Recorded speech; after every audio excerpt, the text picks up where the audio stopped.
depuis des années, j'ai vécu au contact des textes grecs et j'ai l'impression, je suis maintenant très avancée en âge, que je n'ai pas cessé d'y trouver des forces et des encouragements. Et quand je souhaite que les études grecques se développent et qu'on cesse de les attaquer, de les amenuiser en France, ce n'est pas seulement pour les joies de la connaissance et de reconnaître notre passé, c'est parce que je crois qu'on y puise une force morale un sens des valeurs dans des textes simples et forts qui ont encore aujourd'hui, et dans tous les pays d'Europe où on les pratique, où on les a pratiqués, une influence très considérable. Alors, vous parlez précisément dans l'Orestie, c'est assez touchant parce que vous, qui êtes si savante, disons-le quand même, vous ne parlez jamais, au fond, de l'origine des textes, vous ne faites pas des petites notes en bas de page, vous nous donnez un contact, et alors, en effet, on l'éprouve. Moi, j'ai ressenti cela en le lisant. On éprouve l'émerveillement que vous avez subi comme au premier jour, enfin, que vous avez ressenti, pas subi, comme au premier jour avec les textes. C'est vrai. C'est vrai, et ça a été... j'ai raconté plusieurs fois comment j'ai décidé, étant étudiante, de consacrer une année à l'histoire de Thucydide. C'est en lisant pendant les vacances quelques pages de cet auteur, en grec naturellement, on pouvait à cette époque, et que j'ai été prise d'émerveillement devant la densité, la beauté. Et je me suis dit, je vais consacrer un an à cet auteur. Et puis, ceci se passait il y a environ 70 ans, et j'y suis toujours, et l'émerveillement continue. Et au fond, est-ce que Thucydide pourrait nous apporter un éclairage pour les temps modernes, sans faire des rapprochements hâtifs? Thucydide, c'est le départ, finalement, il raconte la guerre du Péloponnèse. Oui. Mais justement, c'est le moment où tout s'est arrêté, dans un certain sens, où le miracle grec va commencer à s'arrêter. Vous commencez avec Échille dans l'Orestie, vous dites il a fait les guerres médiques, il a fait même 2 grandes batailles des guerres médiques.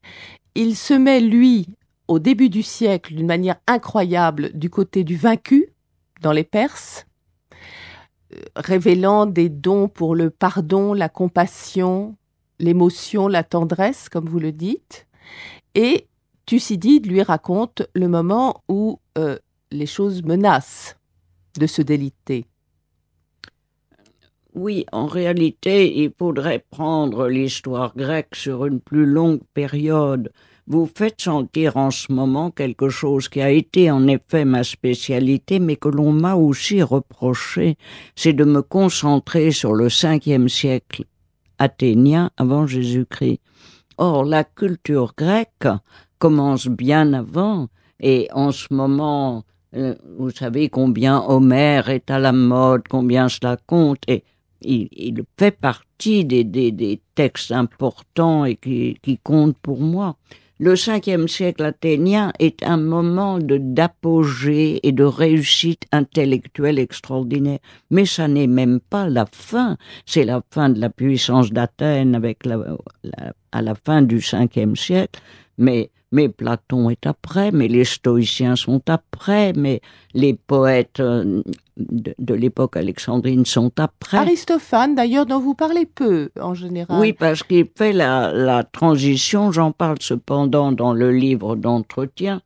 Il commence un peu tard, si vous voulez, pour moi, oui. et il continue sur le 4e siècle, donc il est toujours un peu après. D'autre part, le 5e siècle athénien a été le moment de découverte de la démocratie, et on m'a beaucoup interrogé ces temps derniers parce que l'idée de démocratie dans notre monde actuel joue un grand rôle, on en parle beaucoup, et on se demandait le rapport avec ce modèle qu'est la démocratie athénienne. Mais déjà, Aristophane critique énormément les façons démocratiques de l'époque, et Platon sera également très critique pour la démocratie athénienne. Et puis, on s'occupera moins de politique. Si bien que vous voyez, ce 5e siècle est comme un noyau où les choses et la vie politique ressortent particulièrement. C'est même un raccourci puisque vous dites vous-même qu'avec Échille, c'est le début finalement de quelque chose et donc c'est plus... vous parlez merveilleusement de l'Orestie puisque vous racontez comment en 3 pièces s'instaure au fond l'ordre, la loi, puisque Athéna la sage réserve leur place aux Érini qui deviennent les Euménides. Ça vous le racontez magnifiquement, je renvoie au livre, précisément sur la colline d'Arès, l'Aréopage, où campaient les Amazones. Donc c'est tout un symbole d'un raccourci assez saisissant. Alors vous parlez d'Échille d'un côté, et vous dites déjà avec Euripide, nous avons les arguties. Nous avons un tas d'arguties parce qu'au fond c'est la fin, pas la fin, mais enfin on est habitué désormais à la démocratie. Oui, bien qu'il y ait une différence de date extrêmement petite, mais en effet, il y a Sophocle entre les deux qui meurt la même année qu'Euripide. Sophocle est beaucoup moins porté vers les théories politiques, mais Euripide est très en rapport avec l'actualité. Nous avons beaucoup de pièces conservées. On peut les mettre en rapport avec l'histoire de Thucydide, avec Socrate qui vivait à ce moment-là, et on voit qu'ils discutaient ensemble tout cela. Et dans le domaine de la démocratie, tout en célébrant les beautés de ce régime, ils notent très fortement les critiques possibles, les dangers et la démagogie, qui est un mot grec aussi. Absolument. Oui, et les dérives, puisque à certains moments, vous parlez aussi d'Aristophane, et je crois que c'est l'Assemblée des femmes, où on peut dériver vers la démocratie populaire, au fond, avec cette mise en commun des biens, il y a toute une critique acerbe. Oui, c'est de la comédie et de l'hypothèse, et c'est une façon de critiquer des usages du temps, ce n'est pas vraiment un programme. Oui, mais ils avaient déjà vu la dérive qui peut se produire aussi en démocratie. Oui, ça, mais elle est indiscutable. J'ai d'ailleurs écrit en fait 3 livres sur la démocratie, et curieusement, le premier parlait, il y a plusieurs années, des problèmes de la démocratie grecque, et puis le second était d'enthousiasme et se rattache à certaines activités que j'ai en ce moment. Il parlait de l'élan démocratique, montrant que avec la démocratie, il y avait eu cet extraordinaire épanouissement intellectuel et que les deux étaient liés. Et puis le troisième, qui est un livre d'entretien, cherche les rapports avec les valeurs et les grands thèmes de notre temps. Donc, les différents aspects, je les ai envisagés. Mais alors, il y a une chose, moi, qui m'a toujours intéressée dans votre recherche, et dont on parle moins, d'ailleurs, quand on vous parle, c'est la douceur. Vous le rappelez souvent, et puis les gens glissent, les gens partent, et vous dites une phrase très belle à un moment donné dans un entretien. Vous dites que, au fond, les Grecs ont été parmi les premiers à exprimer, peut-être pas à ressentir, mais à exprimer la fragilité humaine. Et la voyant, ils ont été pleins de compassion envers même leurs ennemis, finalement. Ça, c'est très beau. Est-ce que vous pourriez nous dire s'il y a quelque chose à en tirer pour aujourd'hui, d'ailleurs? Oui, sans l'ombre d'un doute. Encore qu'il ne faille pas forcer, je veux dire que malgré tout, c'était pas des petits saints. Ils ont écrit en réclamant plus de douceur, plus d'humanité, plus de souplesse dans les rapports humains. Mais ça ne veut pas dire que ils mettaient la douceur avant tout. Ils avaient quand même le patriotisme, et ils se faisaient des guerres, et il y avait des guerres civiles. Ils aspiraient passionnément à un esprit plus pacifique et plus doux. Mais cela se développe. J'ai écrit un gros livre sur la douceur, et ça m'a paru tout à fait merveilleux de voir comment ce sens qui apparaît déjà chez Homère, il y a déjà des héros doux dans l'Iliade. Patrocle était doux. Il y a de la douceur chez Hector. Et puis cela se répand, le mot est de plus en plus employé, le mot grec. Et pour finir, ça devient vraiment un idéal de vie qui tient beaucoup de place au IVe siècle, en tout cas. Quel est le mot grec? Vous en parlez beaucoup, vous ne le citez pas. parce que je n'ose plus espérer que je parle à des gens sachant le grec. Le mot grec est praos. Mais en revanche, vous parlez de Bia, la violence. De bien la violence, oui. Je ne sais pas pourquoi, j'ai l'impression qu'elle se retrouve dans plus de mots français que le pauvre praos. Vous parlez beaucoup de la violence et vous dites à un moment donné que la violence, précisément, dans l'Orestie, on le voit bien, s'arrête à un moment donné chez les Grecs. On pense que la raison peut mettre à distance la violence. On pense que... Et alors, c'est peut-être ça, la raison est en trouvaille. grande partie faite pour ça. Et je pense que même aujourd'hui, je défends beaucoup l'enseignement des lettres, tout simplement l'art de s'exprimer, d'exprimer avec rigueur et précision sa pensée. Si l'on sait s'expliquer, on en vient beaucoup moins au coup. Déjà, la raison par elle-même et le langage par lui-même s'opposent à la violence. Alors, la violence a été... J'ai écrit tout un livre sur la Grèce ancienne contre la violence. Naturellement, ils ont pratiqué la violence, je répète, ce n'étaient pas des petits saints, mais ils ont eu conscience qu'il ne fallait pas, qu'à tout prix il fallait l'arrêter, qu'il fallait parler contre. Et nous trouvons, nous maintenant, encore aujourd'hui, dans notre temps, des textes qui peuvent émouvoir les gens et leur donner l'impression que c'est possible, qu'il y a là un idéal. Vous comprenez ? Pour moi, les textes grecs, nous disions que ils allaient contre cette espèce de découragement qui plane un peu trop maintenant. Mais il est vrai que dans l'ensemble, ils ont eu confiance dans l'homme. Et je crois que ça, c'est très, très important.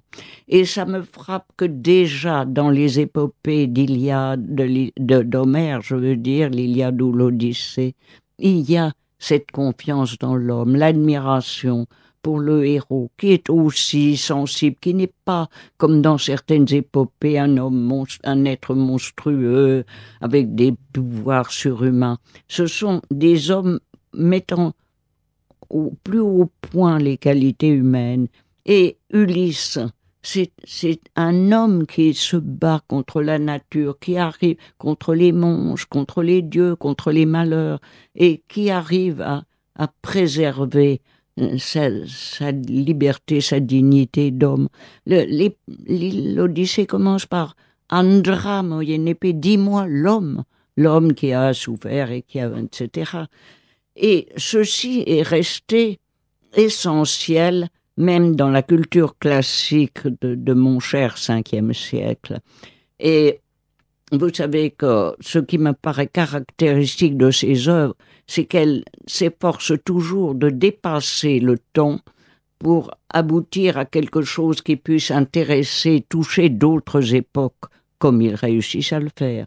Mon cher Thucydide a dit qu'il écrivait avec l'espoir que ça aiderait à voir clair dans les événements passés et aussi dans ceux qui, à l'avenir, pourraient être comparables ou analogues à cause du caractère humain qui est le leur. Vous voyez cette recherche de l'humain et de l'universel ensemble. Eh bien, moi, je trouve que c'est extrêmement tonique. Et même la tragédie, qui c'est pas très gai, la tragédie, c'est même en général désastreux, avec des passions et des malheurs. Mais il y a quand même cet espoir dans l'homme, ce désir de faire passer une leçon qui serve pour tous les temps, contre la guerre, contre les passions, pour l'homme, toujours pour l'homme. Jacqueline de Romilly, nous allons interrompre quelques minutes et nous vous retrouvons tout de suite. Canal Académie vous propose une rétrospective sur les 7 vies de Prosper Mérimée, en compagnie du biographe Pierre Pélissier. Le nom de Mérimée reste attaché aux monuments historiques dont il fut le 2e inspecteur général nommé par Thiers. Il fut également membre de 2 académies, les inscriptions et belles-lettres et la française, mais en vérité, il mena plusieurs vies. Pour en savoir plus, téléchargez dès maintenant cette émission dans la rubrique En habit vert.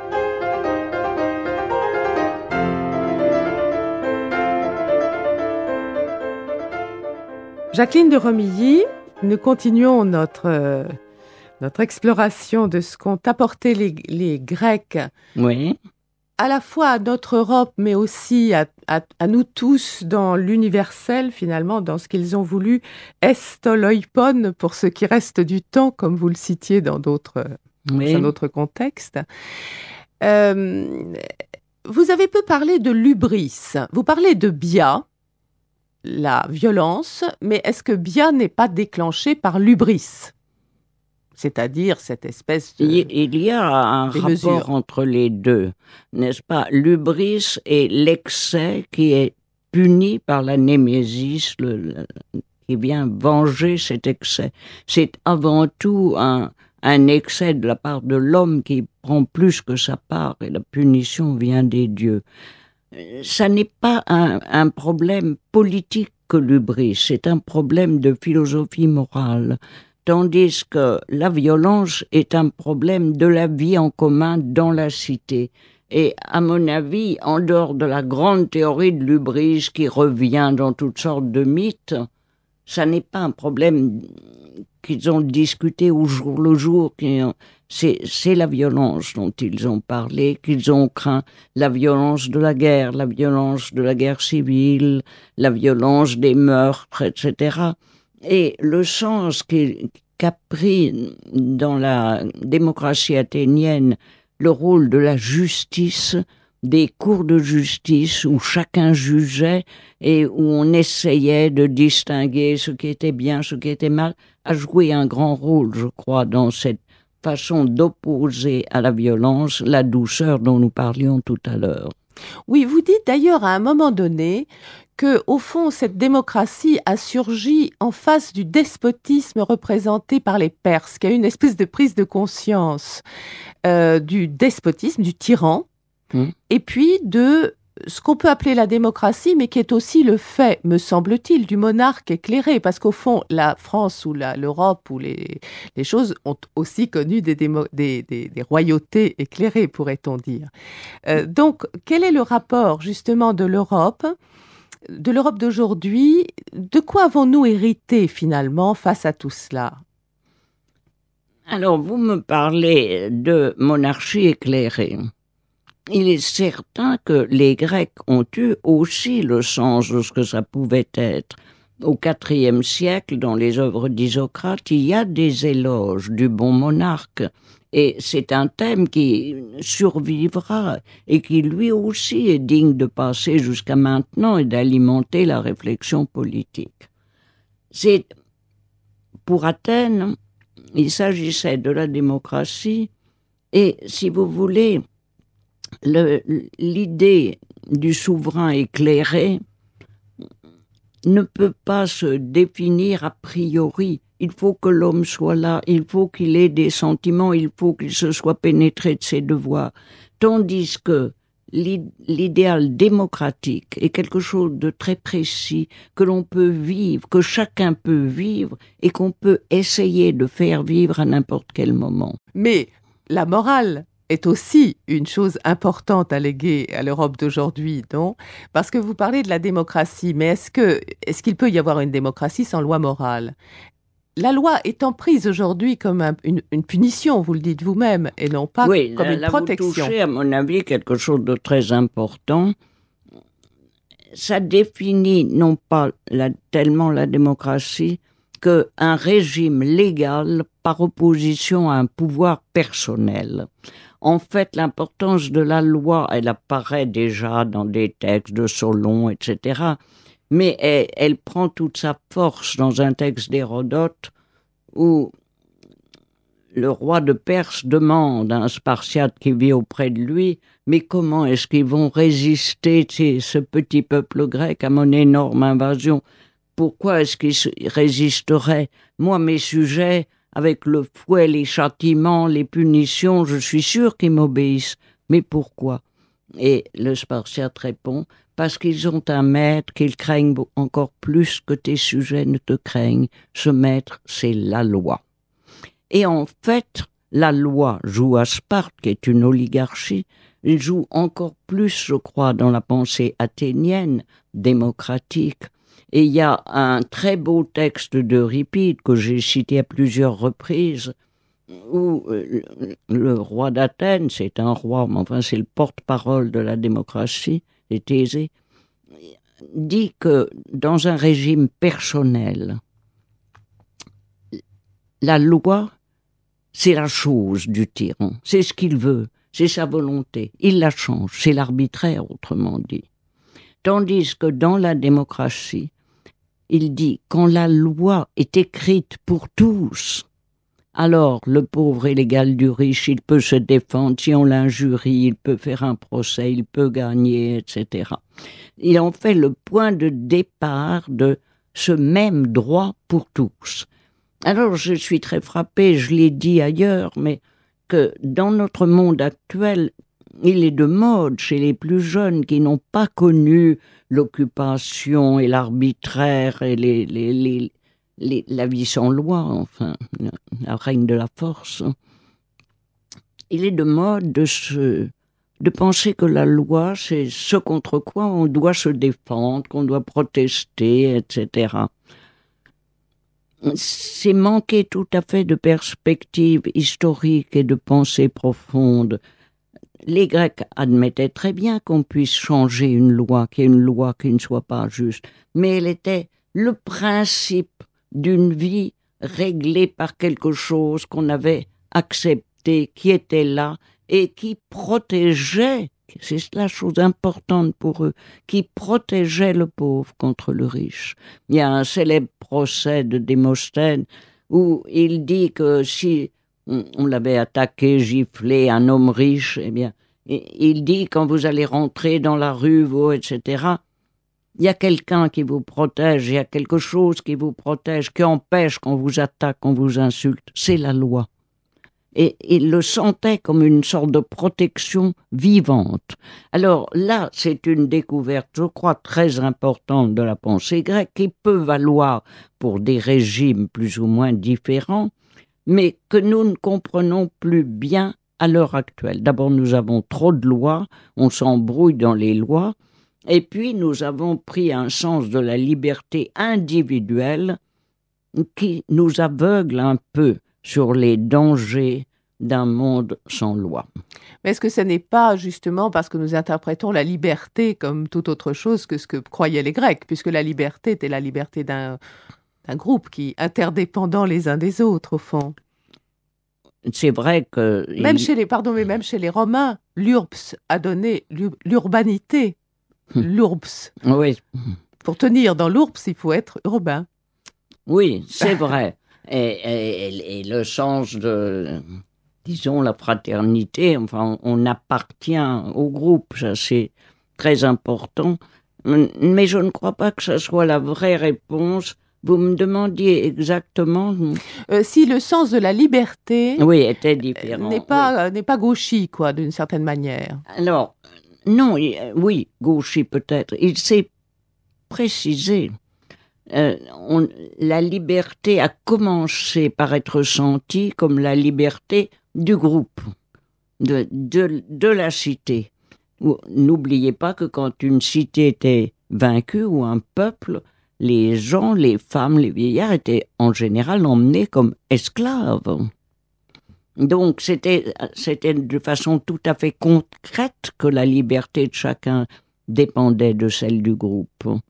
Et puis avec les grands États, la notion a évolué et on a acquis un sens beaucoup plus fort de la liberté individuelle. Si bien que certains ont dit que les Grecs n'avaient pas le sens de la liberté parce qu'ils n'avaient pas ce sens très fort de la liberté individuelle. Je crois que la différence est importante, mais je ne suis pas sûre qu'il n'y a pas une grande utilité à tirer de cette pensée où il y avait une autre liberté qui comptait. Moi, j'ai vécu le temps de l'occupation, de l'arbitraire, quand c'était pas un état de droit qui régnait. Eh bien, j'ai découvert à ce moment-là que la liberté individuelle dépendait de la liberté collective. Alors, vous parlez souvent aussi de l'hospitalité des étrangers dans la cité. Oui. Je sais que vous n'aimez pas que je parle d'Aspasie comme quelqu'un qui a eu une influence sur Périclès et sur la Je suis démocratie. pas injuste. Mais, J'aime beaucoup Aspasie et le livre de Madame Joanna sur Aspasie. oui. C'est important. Vous parlez peu des femmes, c'est-à-dire que, au fond, on a beaucoup reproché aux Grecs, nous le savons, d'avoir parlé de démocratie, et puis les femmes ne pouvaient pas parler. Oui, ni les esclaves, ni les étrangers domiciliés. Oui, enfin, il y avait quand même, d'abord la métèque Aspasie, puisqu'elle était métèque, elle était enfin, c'est pas à vous que je vais dire que métèque, c'est dans la maison, c'est avec la maison. Donc, ça n'est pas tout à fait le sens que nous donnons au métèque. Non, bien sûr. Hein, je crois qu'il faut le dire aussi, parce que nous croyons que le métèque, depuis une chanson célèbre et fort jolie. Ça veut dire qu'il habite avec. Voilà, c'est celle qui est dans la maison, oikos. Hein. Bon. Pas forcément dans la maison, habiter oikeo. Précisément, dans l'enseignement, qu'est-ce que vous recommanderiez pour l'instruction civique ? Au fond, l'instruction civique, est-ce qu'il ne faudrait pas revenir à des textes tout simples, hein, puisque vous dites vous-même que les jeunes Grecs apprenaient tout dans Homère. Donc, vous, qu'est-ce que vous conseilleriez de faire lire aux élèves pour leur restituer leur comprenette de ce que peut être une cité, une démocratie, une vie ensemble, et un certain enthousiasme et un certain émerveillement. Nous revenons là-dessus. Oui, vous avez tout à fait raison. Je crois qu'il y a un peu un malentendu sur cette notion d'instruction civique. On a tendu à présenter l'instruction civique comme un tableau des institutions actuelles pour qu'on les connaisse, ce qui est évidemment utile. Mais à mon avis, c'est beaucoup plus important de prendre le sens des valeurs, de l'idéal, de ce que représente telle notion et telle autre. Et ça, en effet, ce sont les textes, pas forcément uniquement les textes grecs. Je donne une grande place aux textes grecs parce qu'ils ont eu ce souci d'atteindre l'universel, d'exprimer ces valeurs, de les incarner dans des héros au théâtre, et que tout cela est passé dans notre présent, que nous en vivons, qu'on recommence des adaptations de l'Iliade, des pièces sur les héros de la tragédie, etc., qu'on revit les dialogues de Platon. Tout ça est vrai, mais aussi il y a une place pour d'autres textes. Je crois que on a terriblement dans l'enseignement abandonné le contact direct avec les textes. Apprendre des textes par cœur, mais grec, latin, français, récent, pourvu qu'ils aient cette espèce de tendance à définir le ce pourquoi nous vivons. Vous savez que je fais partie de 2 associations qui, à mon avis, se rejoignent. L'une est pour la défense des études littéraires, et grecques avant tout parce qu'elles sont plus en danger. L'autre est pour la défense d'un certain idéal civique, ça s'appelle l'élan nouveau des citoyens, qui organise des colloques, des rencontres, des concours, etc., pour essayer de ramener chez les gens cette flamme pour l'intérêt commun qui peut se donner, voyez, par les textes, première association, et par un effort actuel, seconde association, dans une séquence parfaitement logique. Est-ce que, dans cette époque où on parle par association, vous rendez hommage, ça m'a frappé, vous rendez hommage, je crois que c'est dans l'Orestie ou je ne sais plus où, à votre professeur qui était Paul Mazon, je crois. À l'époque, on admirait des exemples, on admirait des hommes, on admirait des femmes. Aujourd'hui, il faut s'associer. Est-ce que ça n'est pas un peu bizarre comme démarche pour pouvoir admirer, s'émerveiller, se battre? On se battait tout seul autrefois. C'était bien plus beau quand c'était inutile, disait Cyrano. Maintenant, on a besoin de toujours passer par des associations. Est-ce que vous n'y voyez pas quand même une démission de l'intelligence ? Ça dépend dans quel sens vous l'entendez. D'abord, je crois qu'il ne faut pas pousser les choses à la limite.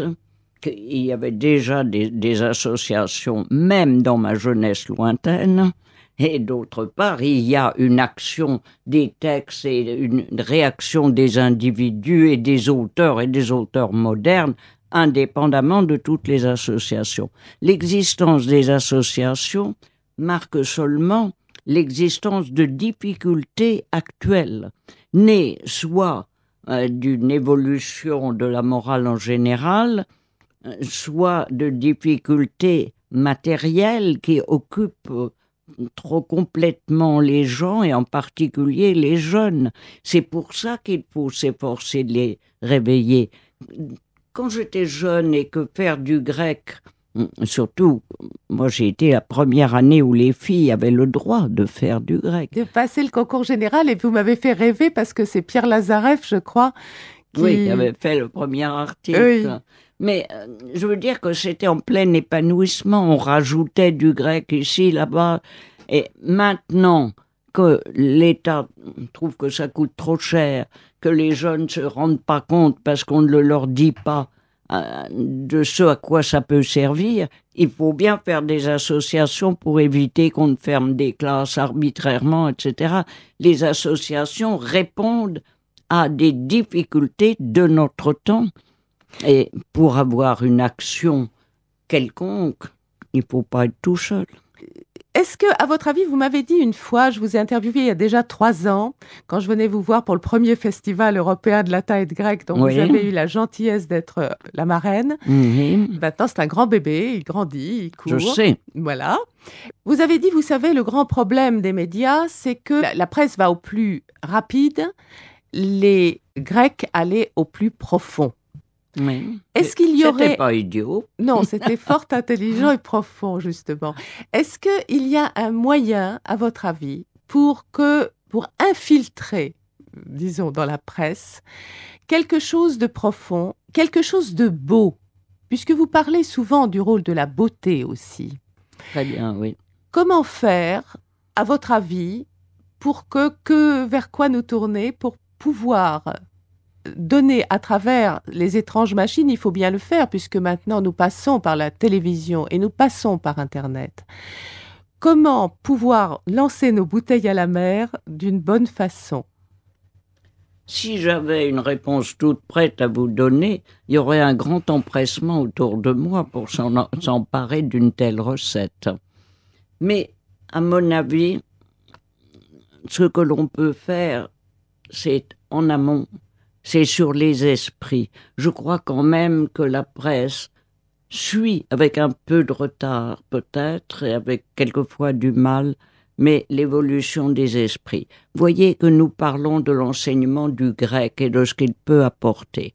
On ne peut pas dire que la presse en parle énormément, mais j'ai vu beaucoup de journalistes et chaque fois ils disent « Oh, ça serait si bien, je le souhaite, etc. » Je crois que peu à peu, un sursaut est possible, mais qu'il dépend de chacun de nous.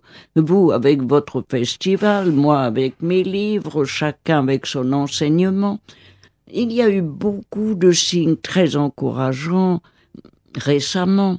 Dans notre dernière assemblée générale de mon association pour les études littéraires, j'ai cité des événements heureux qui s'étaient succédés pour nous au cours de l'année écoulée.